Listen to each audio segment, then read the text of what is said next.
Bismillahirrahmanirrahim. Assalamualaikum warahmatullahi wabarakatuh. Alhamdulillahi rabbil alamin alladzi nazzala al-furqana ala 'abdihi liyakuna lil 'alamin nadhira. Asyhadu an la ilaha illallah wa asyhadu anna Muhammadan 'abduhu wa rasuluh. Allahumma salli wa sallim wa barik ala sayyidina Muhammadin wa ala alihi wa ashabihi wa man tabi'ahum bi ihsan ila yaumil. Amma ba'du, rabbi shrah li sadri wa yassir li amri wahlul 'uqdatam min lisani yafqahu qawli. Subhanaka la ilma lana illa ma 'allamtana innaka antal alimul hakim. Allahumma 'allimna ma yanfa'una wanfa'na bima 'allamtana wa zidna 'ilman ya rabbal alamin. Allahumma inna na'udzubika min qalbin la yakhsha' wa min 'ilmin la yanfa' wa min nafsin la tashba' wa min da'watin la yustajabu laha. Ma'asyiral muslimin, jamaah yang dimuliakan Allah Subhanahu wa taala. Mudah-mudahan kita semua senantiasa dikaruniai kesehatan, Pak. Dikaruniakan keberkahan dalam umur kita, rezeki kita, dan diberikan kemudahan dalam segala macam urusan. Ya, wabil khusus kita diberikan hidayah, diberikan taufik untuk bisa terus istiqomah dalam beribadah, dalam beramal soleh sampai dengan akhir hayat hidup kita insyaallah. Amin ya rabbal alamin. Mohon maaf suaranya agak dikit ya, ngebas apa gitu, serak-serak basah apa rusak gitu kan. Agak pilek ini. Insyaallah pagi hari ini kita akan melanjutkan tadabbur tafsir surah Abasa ayat 17 sampai dengan 32 insyaallah. Untuk itu sama-sama kita baca sebelum nanti kita uraikan ayat demi ayat. Mari sama-sama kita baca ayat 17 sampai dengan 32. Kita awali dengan membaca ta'awudz. A'udzu billahi minasy syaithanir rajim. Bismillahirrahmanirrahim. Qutilal insanu ma akfarah min ayyi syai'in khalaqah min nutfatin khalaqahu faqaddarah thumma as-sabila yassarah ثم أماته فأقبره ثم إذا شاء أنشره كلا لما يقض ما أمره فلينظر الإنسان إلى طعامه أنا صببنا الماء صبا ثم شققنا الأرض شقا فأنبتنا فيها حبا وعنبا وقضبا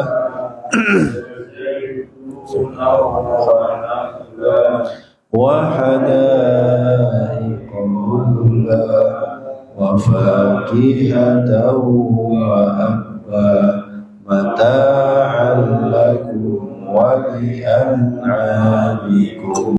Baik, ma'asyiral muslimin yang rahimakumullah. Surah Abasa ayat 17 sampai 32 sebenarnya yang mau kita bahas. Alhamdulillah pada hari ini kita akan melanjutkannya. Setelah sebelumnya kita bahas ayat 1 sampai dengan 16 yang menceritakan tentang teguran Allah kepada Rasulullah SAW terkait dengan sikapnya kepada Abdullah bin Ummi Maktum.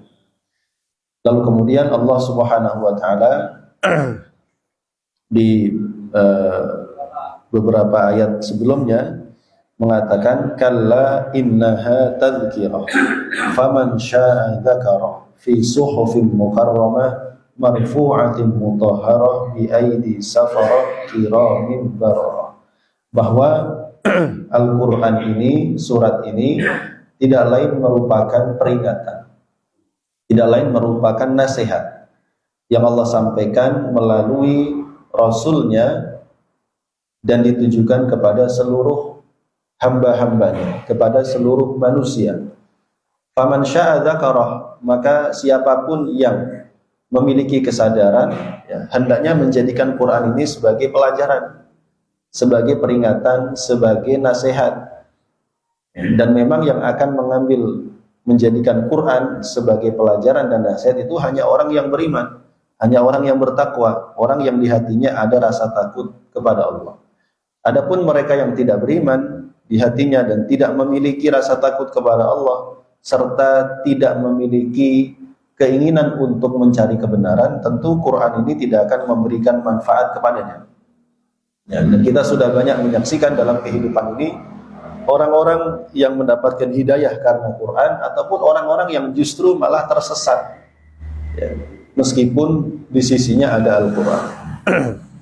Oleh karena itu, ma'asyiral muslimin jamaah rahimahullah, ketika Allah memberikan kepada kita semangat dan juga kemudian diberikan taufik, ya, dimudahkan kita untuk bisa membaca Quran, mengkaji Quran, menghadiri majelis-majelis ilmu yang membahas tentang Al-Quran, dan tentu majelis ilmu mesti bahas Quran, bahas hadis, karena seluruh cabang-cabang ilmu dalam agama Islam, ya, semuanya diambil dari Al-Quran dan hadis, ya. Lalu kemudian di ayat yang ke-17 ini Allah Subhanahu wa taala mencela, melaknat gitu ya, dan memberikan teguran yang sangat keras kepada manusia yang ingkar, manusia yang kufur. Setelah Allah datangkan kepada mereka peringatan, Allah kirim juga melalui Rasul. Rasul tidak hanya menyampaikan, tapi juga bahkan mencontohkan, membimbing dan mendoakan gitu kan, supaya mereka benar-benar mendapatkan hidayah. Tapi ada sosok manusia-manusia yang memang mereka nggak peduli dan merasa tidak butuh terhadap nasihat. Karenanya Allah katakan, qutilal insanu ma akfarah. Qutila, arti asalnya qutila itu dibunuh gitu Pak. Tapi di sini kalimat qutila itu digunakan oleh Allah untuk menunjukkan kalimat laknat. Ai lu'ina wa turida. Dilaknat dan diusir dari rahmat Allah. Siapa itu? Al-insanu, manusia. Manusia yang bagaimana? Manusia yang kafir, yang banyak berbuat dosa, yang ingkar, yang dusta. Allah sebutkan ma'akfarah, betapa ingkarnya manusia itu.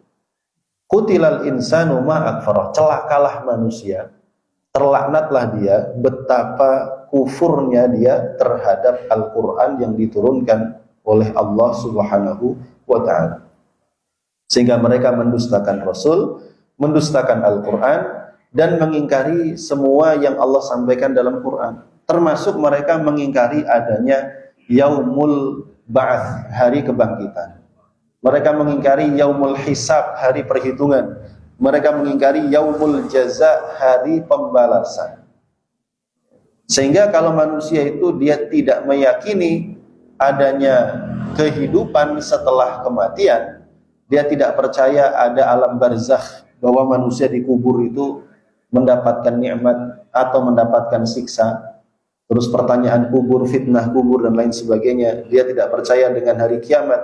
Efeknya adalah manusia itu akan hidup sesukanya, karena dia merasa tidak ada yang bisa mengendalikan dia, karena dia merasa tidak ada yang mengatur hidupnya.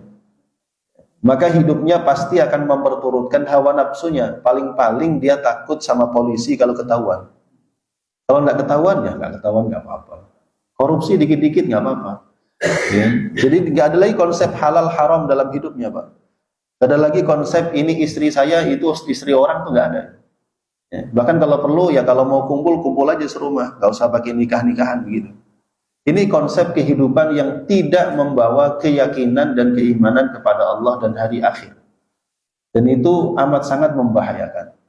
Oleh karenanya kemudian ketika konsep-konsep seperti ini yang kita sebut dengan ateisme, orang mengingkari bahwa alam semesta dan manusia ini diciptakan, ya.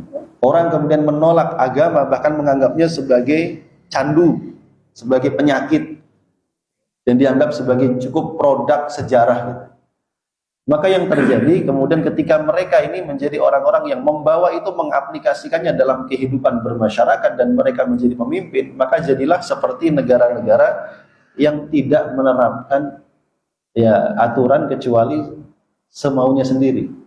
Dan kita melihat sejarah Uni Soviet zaman dulu ya, oleh Lenin, Stalin gitu ya. Uni Soviet yang begitu besar dulu berhadapan dengan Amerika, itu negara yang dibangun di atas pondasi ateisme, komunisme. Ya, pemimpinnya tidak percaya bahwa ada Tuhan, nggak percaya. Karenanya mereka menghalalkan segala cara dan jutaan manusia itu disembelih, itu mohon maaf ya, demi untuk meraih kekuasaan. Karena bagi mereka membunuh orang ya biasa saja. Bahkan kalau kita lihat sekarang di Korea gitu, siapa presiden Korea itu? Korea Utara, Kim Jong Un. Belum lama kemarin kita tonton, dia memutuskan mengeksekusi mati dua rakyatnya, suami istri, sudah tua, umurnya sudah di atas 60-70. Apa salahnya? Rupanya dua orang ini mengembangkan bisnis. Bisnis yang kemudian bisnis itu mungkin meledak gitu ya, keuntungan mereka banyak, dan mereka dituduh merusak pasar. Itu kenapa harus hukumannya mati, Pak? Ya, bahkan kalau ngantuk di parlemen hukumannya mati gitu. Waduh, ngeri juga kita jadi bawahannya Kim Jong Un gitu ya. Nah, ini jadi seperti itu karena mereka tidak memiliki konsep adanya hari pembalasan. Orang mati ya sudah mati, masukin kuburan selesai menurut mereka. Sementara kita orang beriman tidak bisa begitu. Kita meyakini hidup ini ada aturan. Ada Allah sebagai Tuhan yang memiliki syariat yang itu mengatur seluruh gerak, langkah dan juga sikap dalam hidup kita. Kita diatur, tidak boleh melakukan hal-hal yang kemudian itu dapat mengganggu dan menzalimi orang lain. Ada batasan-batasan sehingga ada konsep halal dan haram. Ada konsep ibadah, ada konsep hari kiamat, alam kubur dan lain sebagainya. Semua itu akhirnya menjadi sesuatu yang bagi orang beriman dapat mengendalikan sikap dan perilakunya dalam kehidupan yang dalam mati. Dikeluarin. Ya. Cek. Ya. Jadi seperti itu jamaah rahimakumullah. Sehingga kemudian ketika hal ini menjadi suatu keimanan, keyakinan bagi orang-orang yang beriman, hidupnya teratur, Pak. Karenanya Rasulullah SAW mengatakan ad-dunya sijnul mu'min. Dunia itu seperti penjara bagi orang beriman. Kenapa? Ya karena kita mau ngapa-ngapain harus mikir dulu, Pak. Ini boleh apa tidak boleh? Ini halal apa haram? Ini berdosa apa berpahala? Kita selalu berpikir seperti itu sebelum melakukan sesuatu, sehingga terkendali sikapnya, akhlaknya, perilakunya, tidak sembarangan. Karena kita meyakini bahwa setiap perbuatan yang kita lakukan itu mesti ada konsekuensinya di akhirat. Bahkan sebelum masuk ke alam akhirat, kita meyakini bahwa di alam kubur pun manusia juga mendapatkan sebagian daripada balasan atas perbuatannya di dunia. Karenanya Allah mencela qutilal insanu ma akfarah. Celakalah manusia itu, kok dia bisa sekufur seingkar itu. Atau juga bisa diartikan ma di situ dengan ma yang artinya kalimat tanya. Ma akfarah, apa yang membuat manusia itu bisa kufur? Betapa kufurnya manusia itu, apa sih yang bikin dia kufur itu? Kok dia bisa-bisanya nggak percaya, nggak yakin, nggak beriman kepada Allah? Kok dia nggak beriman kepada Rasulullah? Kok bisa dia nggak beriman kepada Al-Quran? Padahal bukti-bukti sudah ditunjukkan dengan amat sangat jelas. Sangat jelas, clear dari mulai awal Islam ini Allah turunkan, diajarkan oleh Rasulullah SAW. Bukti kebenaran Islam itu tak terbantahkan sampai hari ini. Bahkan sampai hari ini bukti kebenarannya semakin banyak, semakin jelas.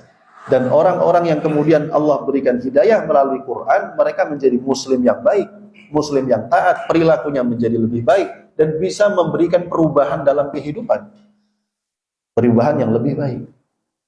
Kok bisa manusia itu ingkar? Kemudian Allah Subhanahu wa taala bisa dibilang di sini seperti kalimat sindiran. Min ayyi syai'in khalaqa. Kok manusia bisa sekufur itu? Min ayyi syai'in, dari apakah ia Khalaqahu, Allah menciptakannya. Memang dia itu diciptakan dari apa asalnya? Apa dari batu? Sehingga hatinya sekeras batu, kok nggak bisa dikasih nasihat gitu kira-kira. Kamu ini, ya, hatimu tuh terbuat dari apa? Kalau kita orang di saking keselnya gitu nasihatin anak mungkin ya. Kamu ini kupingmu di mana gitu? Kupingmu tuh bolong nggak gitu? Saking keselnya kalau kita nasihatin yang bandel gitu ya Pak. Min ayyi syai'in khalaqah, dari apakah Allah menciptakannya? Ya, jadi Allah mengajak manusia berpikir, kamu kok sombong? Kamu kok kufur, ingkar? Emang kamu itu diciptakan Allah dari apa? Dan memang tidak mungkin Pak, manusia itu tidak diciptakan. Kalau ditanya begini, ya, ada orang ateis itu pasti meyakini manusia itu asalnya dari mana? Ya, manusia itu proses perubahan yang sangat panjang. Ya, dulu ada makhluk ya seperti kera gitu ya. Terus lambat laun dia berubah berevolusi, lama-lama jadi manusia. Ini teori agak lucu sebetulnya. Karena nanti akan dikejar terus. Terus manusia pertama yang bentuknya kera itu dia yang menciptakan siapa? Asalnya dari mana? Nanti dijawab lagi dari ini. Terus yang sebelumnya itu dari mana lagi? Kan pusing. Seperti kita nanya yang duluan mana? Telur apa ayam? Ayam itu dari telur, telur dari ayam. Kan mesti ada awalnya. Kan? Ayam dulu apa telur dulu? Sama, alam semesta ini mesti ada awalnya. Ketika ada awalnya berarti harus ada yang menciptakan. Dan yang paling awal itu adalah yang kemudian yang disebut al-awwal, yaitu Allah. Al-akhir, yang paling terakhir. Al-khaliq, sang maha pencipta, yang dia tidak diciptakan. Dia ada, memang sudah ada. Yang kemudian konsep ini menjadi konsep tauhid dalam hidup kita. Qul huwallahu ahad. Katakan Allah itu esa, tunggal, satu. Allahus samad, Allah itu zat yang semua makhluk butuh kepadanya dan dia nggak butuh kepada makhluk. Lam yalid, dia tidak beranak. Ya. Kalau beranak berarti butuh pasangan. Walam yulad, dan tidak pernah dilahirkan. Berarti punya orang tua kalau dia dilahirkan. Sesuatu yang punya anak, sesuatu yang butuh pasangan, sesuatu yang terlahir berarti tidak berdiri sendiri. Berarti dia tidak layak disebut sebagai Tuhan. Tapi Allah itu lam yalid walam yulad, tidak melahirkan dan tidak dilahirkan. Walam yakul lahu kufuwan ahad, tidak ada seorang pun, tidak ada satu pun yang setara. Ya. Yang setara, sejajar kekuatannya, kehebatannya dengan Allah, nggak ada. Itulah konsep kita, dan itu yang lebih menenangkan, menenteramkan hati. Itu. Jadi kutilal insanu ma'akfara min ayyi syai'in khalaqa. Dari apakah Allah menciptakan dia?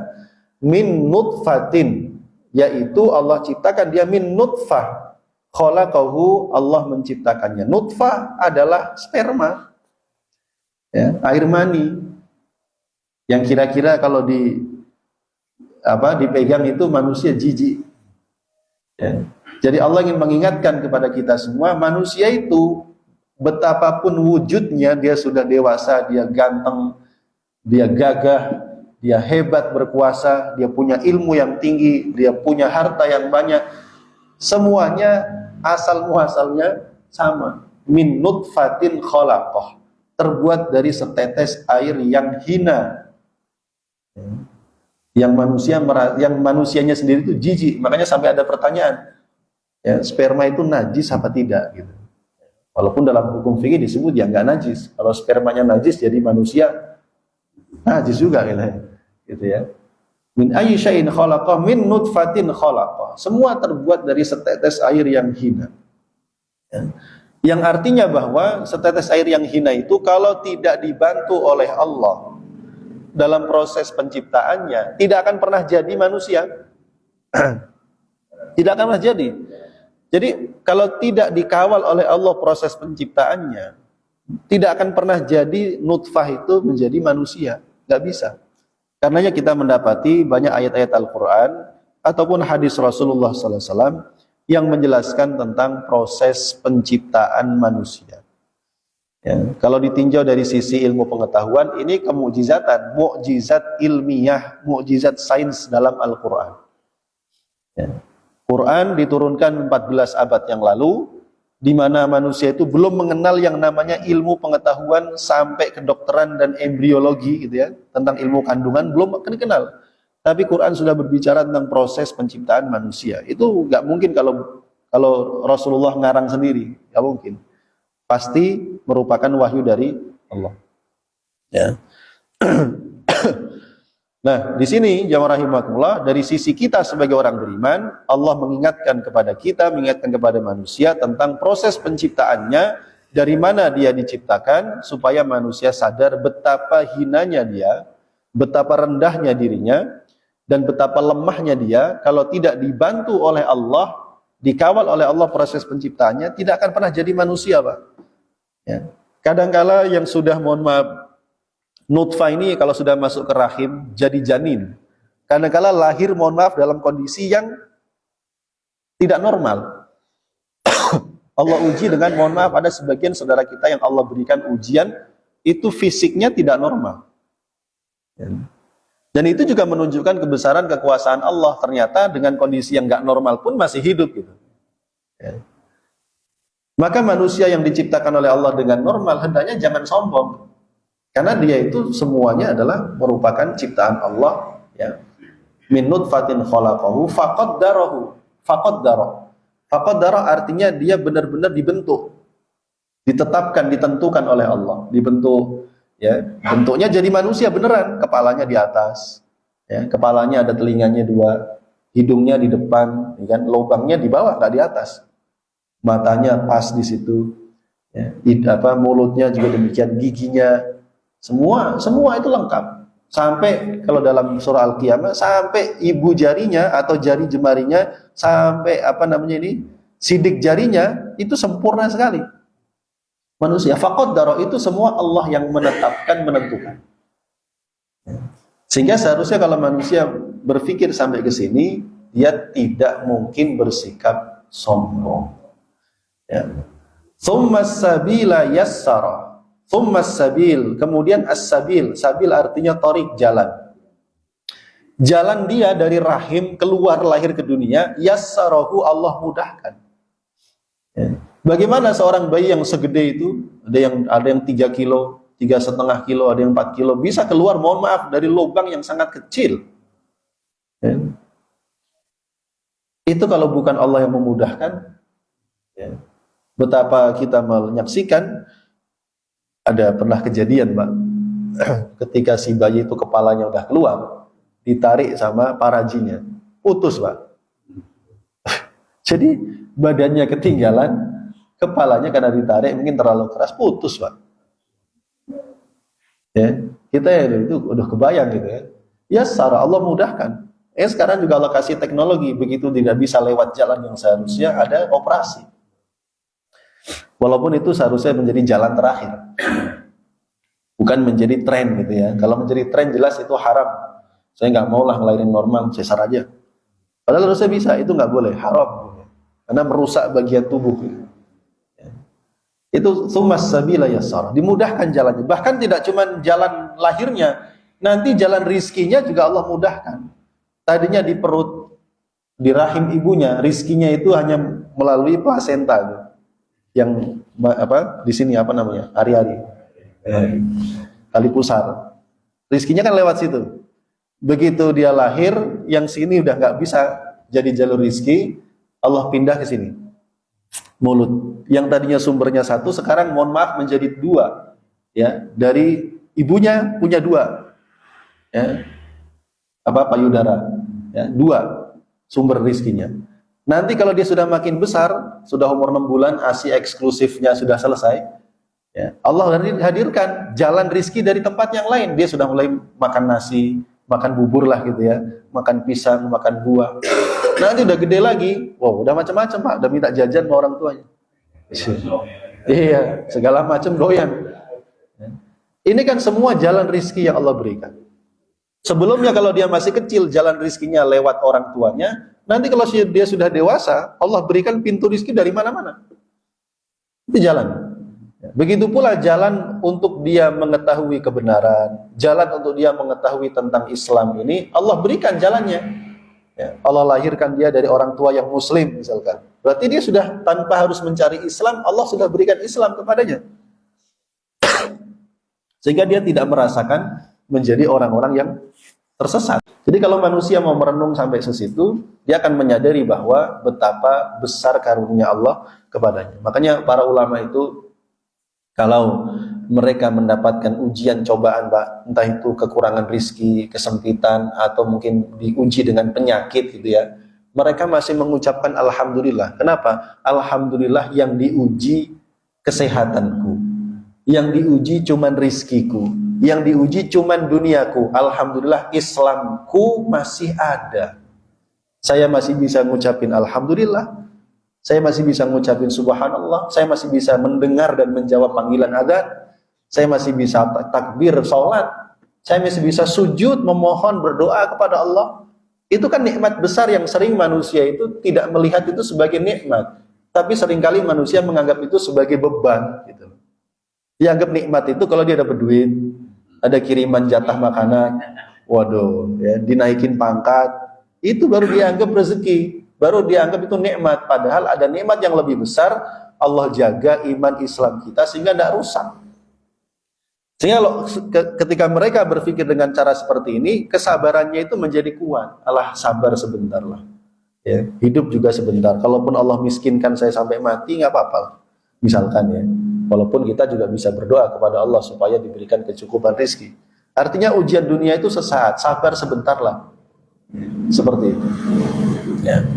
Tsummas sabila yassara. Ya, kemudian jalan, berbagai macam jalan, jalan rizkinya, jalan hidayahnya Allah mudahkan. Karenanya sebelumnya di surah Al-Balad kita membaca ayat wahadainahun najdain. Ya, kami berikan hidayah kepada manusia itu najdain, dua jalan, jalan kebaikan, jalan keburukan.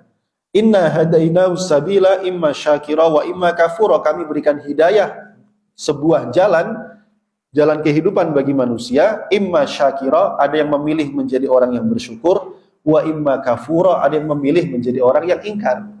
Ini kan subuh, Pak, kita punya dua pilihan, bangun ke masjid sholat atau tarik selimut tidur lagi. Alhamdulillah kita diberikan Allah kekuatan mau bangun, mau sholat jamaah ke masjid, mau ngaji. Ya. Jadi kan pilihan-pilihan hidup. Selalu ada pilihan antara mengerjakan kebaikan atau mengerjakan keburukan, antara meninggalkan yang haram atau melakukan yang haram. Ada pilihan yang Allah berikan.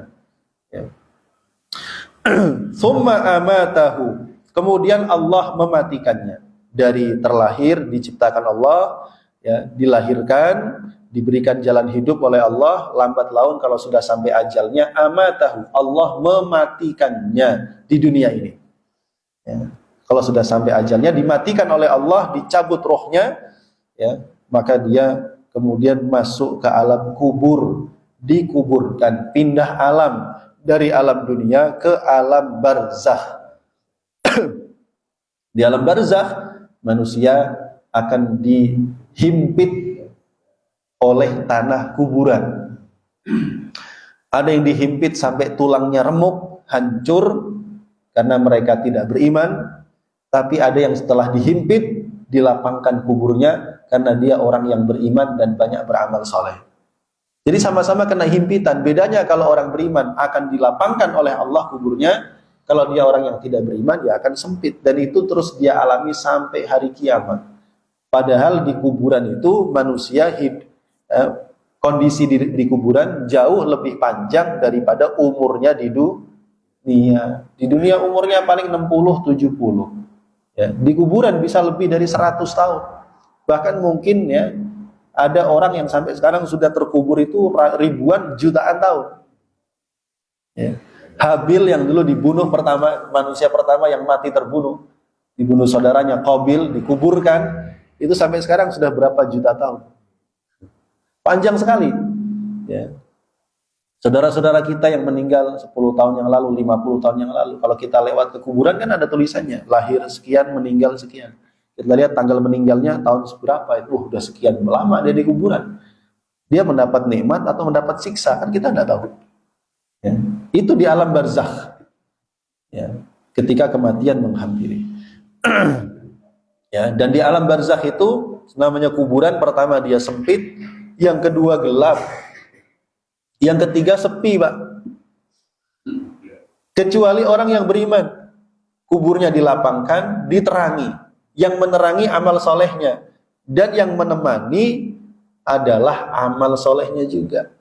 Terwujud dalam bentuk sesosok makhluk gitu ya. Ketika dia bertanya, Anda siapa? Dia menjawab, saya adalah amalmu ketika di dunia.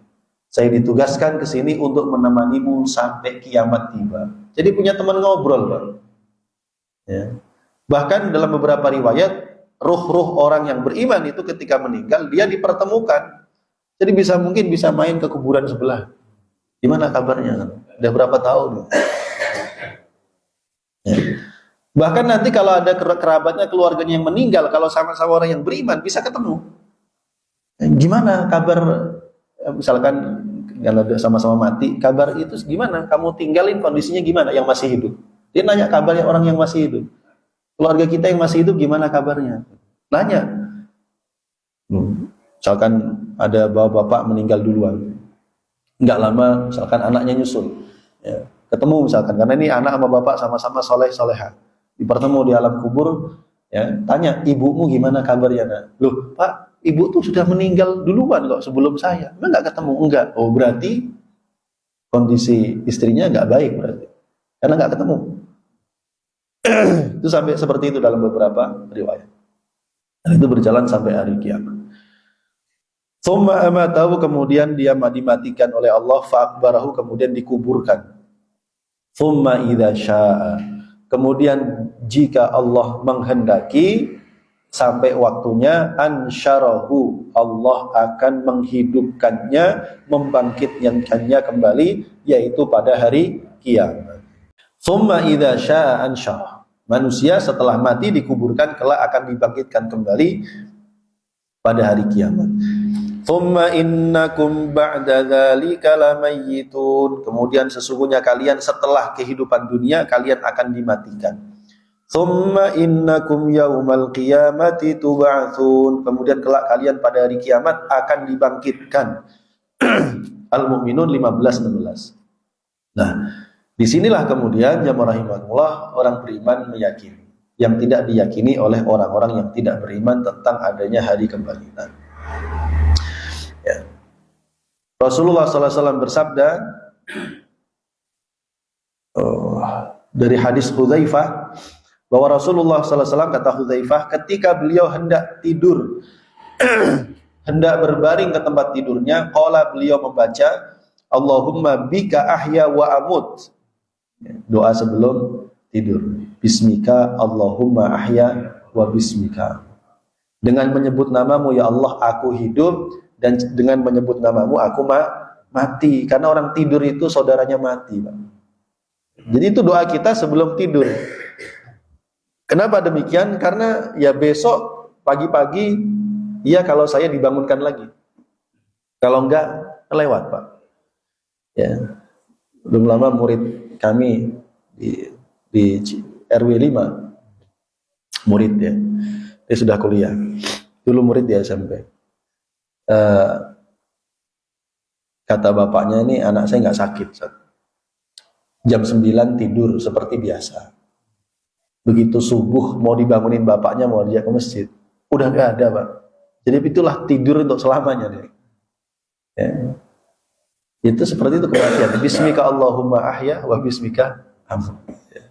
Kemudian ketika esok hari beliau terbangun dari tidurnya, beliau berdoa lagi, Alhamdulillahilladzi ahyana ba'dama amatana wa ilaihin nusyur. Segala puji bagi Allah yang telah menghidupkan kami kembali setelah mematikan kami sesaat tidur.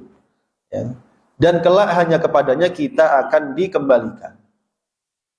Jadi setiap hari itu doa-doa kita itu mengandung unsur meyakini hari kebangkitan. Kita yakin yang memberikan hidup Allah, yang mematikan juga Allah, kelak yang menghidupkan kembali juga Allah. Itu setiap hari menjadi bacaan kita. Dalam hadis Abu Hurairah radhiyallahu anhu, Rasulullah SAW bersabda, kullu ibni Adam yabla illa ajbuz zanab minhu khuliqa wa fihi yurakkab. Semua tubuh manusia itu akan hancur. Ya, jasad manusia ketika dikubur akan hancur, kecuali orang-orang yang Allah jaga jasadnya, seperti orang yang mati syahid dan para nabi. Para nabi itu jasadnya diharamkan oleh Allah, bumi nggak boleh makan. Gitu. Ya, semua tubuh manusia akan hancur illa ajibuz zanab, kecuali tulang ekor. Ya. Minhu khuliqa, dari situlah manusia diciptakan, wa fihi yurakkab, dan dari situ pula kelak dia akan dibangkitkan, disusun lagi. Ya, katanya kalau orang melakukan proses kremasi, Pak, atau mungkin sekali-kali perlu jalan-jalan ke rumah sakit yang ada melayani proses kremasi. Apa namanya kalau di rumah sakit? Ya. Apa namanya? Di Sentra Medika Cibinong itu ada. Jadi ada orang-orang dengan keyakinan tertentu, bukan muslim tentunya ya. Mereka meyakini bahwa kalau jasad manusia itu mati dan dibakar, itulah yang mengantarkan dia ke nirwana, gitu, surga menurut mereka. Itu kalau dia dibakar gitu kan, itu tidak 100% hancur. Ada beberapa tulang yang tersisa, yang kemudian dia melakukan proses berikutnya di blender biar hancur. Ya. Kenapa? Itu diantara manfaatnya katanya karena tanah kuburan sekarang udah makin mahal, makin sempit. Jadi kalau dibakar begitu irit, gitu. Bisa abunya ditaruh di guci, dirak, tidak perlu dikubur, dan bisa ditaruh di rumah bagi yang nggak takut. Nah, ma'asyiral muslimin jamaah rahimakumullah. Kalla lamma yaqdi ma amarah. Kalla, sekali-kali tidak demikian, lamma yaqdi ma amarah, ketika kemudian Allah Subhanahu wa taala telah memutuskan ya ma amarah. Kalla lamma yaqdil insan ay lam yuaddi alladhi amarahu Allah azza wa jalla bi minal faraid wal wajibat. Ya, lamma yaqdi ma amarah, sayangnya manusia tidak melakukan apa yang diperintahkan oleh Allah kepadanya. Tidak mau beriman, tidak mau taat, tidak mau patuh, justru memilih ingkar dan mendustakan. Falyanzuril insanu ila ta'ami. Jadi kalau manusia tidak percaya bahwa dia itu semua adalah awalnya diciptakan Allah, lalu dimatikan oleh Allah dan kelak dibangkitkan hidup lagi untuk mempertanggungjawabkan amalnya, sekarang Allah mengajak untuk berpikir. Falyanzur, maka hendaklah manusia itu melihat sambil mikir, jangan cuma melihat. Nadhara yanzuru artinya melihat sambil berpikir. Falyanzur, maka hendaknya manusia melihat, al insanu, manusia melihat apa? Ila ta'amih, kepada makanannya. Hendaknya manusia berpikir dengan melihat makanan yang dia makan. Dari mana asalnya? Anna sobabnal ma'a sobba, kata Allah, anna, sesungguhnya kami, sobabna, yang menyiramkan, kami yang menyiramkan, al-ma'a, air hujan dari langit, sobba, dengan siraman. Thumma syaqaqna, kemudian kami yang membelah, al-ardo, tanah, syaqqa, sehingga terbelah, lalu muncul dari dalam tanah itu tunas, Pak. Ya, tunas tanaman. Fa'ambatna, lalu kami tumbuhkan, fiha, di dalam tanah itu, habba, benih. Benih, kita kalau beras yang ditanamkan gabahnya, Pak. Benih itu habbun namanya. Anggur yang ditanam bijinya itu namanya habbun. Ya, hubub. Ya, makanya kapsul atau kemudian pil gitu ya, bahasa Arabnya juga hubub. Ya, butiran-butiran. Kami tumbuhkan di dalam tanah itu habba, biji-bijian yang kecil itu, kemudian dari yang kecil itu dibelah oleh Allah, bahkan dia bisa membelah bumi, yang membelah buminya juga Allah. Setelah kena air hujan, ini semua Allah yang ngatur. Dari sesuatu yang mati, Allah jadikan kehidupan. Ya. Benih itu benda mati menurut kita, tapi ternyata dari yang mati itu tumbuh makhluk hidup berupa tanaman. Wa inaba, dan anggur, wa qadba, dan sayur-sayuran. Kalau habba tadi adalah makanan yang berupa biji-bijian, ya. Jagung, beras, gandum, dan lain-lain. Wa zaituna dan zaitun, wa nakhla dan kurma, wa hadaiqa dan kebun-kebun, gulba, apa Pak? Rerumputan. Wa fakihata dan buah-buahan, wa abba. Ini semua tanam-tanaman, dari mulai yang paling kecil yang dianggap remeh oleh manusia, rumput gitu ya. Mata'al lakum, sebagai kenikmatan bagi kalian, wali an'amikum, dan bagi binatang-binatang ternak kalian. Jadi Allah mengajak kita untuk berpikir dengan melihat, nggak usah jauh-jauh yang di hadapan kita. Kita makan itu biasanya apa Pak? Nasi. Ada sayurnya, ada lauknya kan? Ya, kalau lagi rizkinya dikit, makannya tempe. Ya. Kalau lagi banyak bisa makan daging. Nasi terbuat dari apa? Dari beras. Beras dari mana? Gabah. Gabahnya dari mana? Padi. Padi dari mana? Jadi sampai makanan itu ada di hadapan kita, bisa kita makan, itu prosesnya sangat panjang. Dan sudah mengalami mungkin ratusan tangan gitu. Kita kan bukan petani. Kita kalau mau makan tinggal beli beras. Ya. Tapi proses tanaman itu dari mulai dia benih, ya, kemudian dia tumbuh, kemudian berbuah, kemudian dipanen, ya, dan seterusnya proses sampai dia terhidang di meja makan kita, itu sudah mengalami ratusan tangan. Allah yang mengantarkan rezeki itu sampai ke kita. Ya. Saya nggak tahu nih sebelah ini rezeki saya apa nasi uduk, apa nasi kuning. Ya. Kalau kita mau berpikir dari mana itu, alhamdulillah ada dermawan yang ngasih misalnya. Tapi kan itu mengalami proses. Semua itu diciptakan Allah, asalnya tidak ada menjadi ada. Dari benda mati kemudian dihidupkan dan semua itu prosesnya Allah yang mengatur. Kalau tanaman, ya, yang kita anggap benda mati saja itu mengalami proses yang begitu panjang, apalagi manusia gitu. Kalau Allah bisa menghidupkan tanaman dari benih-benih kecil yang sebelumnya mati, tentu untuk menghidupkan manusia kembali setelah dia dimatikan, hancur di dalam kuburannya, itu bagi Allah sangat gampang. Ya. Jadi tadi Rasul mengatakan semua tubuh manusia hancur kecuali ajibul danab, tulang ekor. Dari tulang ekorlah manusia akan diciptakan lagi dan akan dibangkitkan lagi, tersusun lagi. Sampai bala qadirina ala an nusawwiya banana, sampai ini sidik jarinya pun akan balik seperti semula. Ya. Jadi Allah berdalil dengan penciptaan, ya, makanan yang ada di hadapan kita untuk menguatkan argumennya bahwa manusia itu bisa menghidupkan manusia yang telah mati, bahkan jutaan tahun lamanya dia terkubur hancur di dalam tanah, bisa bangkit lagi. Bahkan yang mohon maaf mungkin naik pesawat meledak nggak bisa dikumpulin jasadnya, bangkit lagi Pak. Yang dimakan binatang, dikeroyok oleh singa-singa di hutan sehingga badannya tercabik-cabik, ada di perut singa itu, di perut singa itu, nanti balik lagi. Yang dimakan ikan hiu yang hancur di lautan, semua balik lagi. Nah, jadi kita ini diajak Allah berpikir tentang apa yang ada di sekitar kita untuk menguatkan iman kita. Jadi kalau habis hujan itu karunia besar. Ya, tanah yang sebelumnya kering, aromanya aroma matahari gitu ya, keras, kalau kesandung sakit, tiba-tiba kalau kena hujan aromanya kan khas tuh, aroma tanah kena hujan itu khas. Malam kena hujan, besok kita lihat itu sudah mulai tumbuh rumput.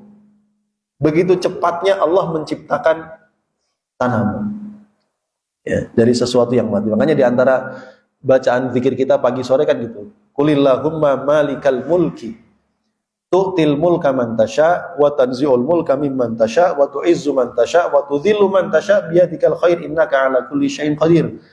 Jadi Allah mengatakan, bacalah, ya, Allahumma malikal mulk, ya Allah engkaulah raja dari segala raja, penguasa dari segala kepenguasaan. Engkau memberikan kekuasaan kepada yang engkau kehendaki dan engkau cabut kekuasaan dari yang engkau kehendaki. Yang masih kuasa itu Allah. Engkau muliakan yang engkau kehendaki, engkau rendahkan yang engkau kehendaki. Biyadikal khair, di tanganmu ada kebaikan ya Allah. Ayat berikutnya, ya, innaka ala kulli syai'in qadir, tulijul laila fin nahar wa tulijun nahara fil lail. Allah memasukkan malam ke dalam siang, siang ke dalam malam. Ini kalau sudah pagi begini, malam dilipat, Pak, oleh Allah. Sehingga terang, gelapnya hilang. Nanti kalau sudah sore, terangnya dihilangin, malamnya dimunculin. Allah. Tulijul laila fin nahar wa tulijun nahara fil lail. Kemudian wa tukhrijul hayya minal mayyit. Engkau yang mengeluarkan yang hidup dari yang mati. Wa tukhrijul mayyita minal hayy. Engkau menghidupkan yang mengeluarkan yang mati dari yang hidup. Ini semua Allah. Ya. Jadi tidak ada alasan manusia untuk tidak meyakini. Ma'asyiral muslimin jamaah rahimakumullah. Jadi proses-proses itu menjadikan manusia kemudian menyadari betapa besarnya kekuasaan Allah. Ya, jadi tanaman itu, benih itu kan lemah, Pak. Tunas itu kan lemah.